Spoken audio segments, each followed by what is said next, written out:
మీకు ఈ వీడియో నచ్చితే లైక్ చేయండి, సబ్స్క్రైబ్ చేయండి. కావ్య ఇంట్లో బూజు దులుపుతూ ఉంటుంది. ఇంతలో అక్కడికే రాజు కళావతి అని చెప్పేసి చాలా గట్టిగా అరుస్తూ వస్తాడు. అది చూడగానే అక్కడున్న కళావతి జారి కింద పడిపోతూ ఉంటుంది. ఇంతలో రాజు అక్కడికి వెళ్ళి అయ్యో కళావతి అని చెప్పేసి తనని చాలా గట్టిగా పట్టుకుంటూ ఉంటాడు.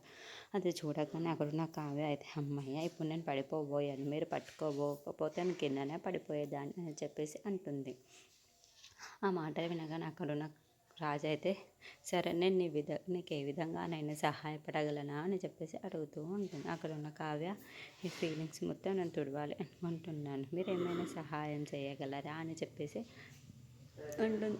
సరే కళావతి, నీకు సహాయం చేయడం నాకు చాలా ఇష్టం, నేను సహాయం చేస్తాను, ఇవ్వు ఆ బూజు దులిపే కర్ర ఇవ్వు అని చెప్పేసి కావ్య దగ్గర నుండి తీసుకొని బూజు దులుపుతూ ఉంటాడు. ఇంతలో కావ్యని చూసి కావ్య నేను ఒక సహాయం అడగాలి, నేను ఒక హెల్ప్ అడగాలి అని చెప్పేసి అంటూ ఉంటాడు.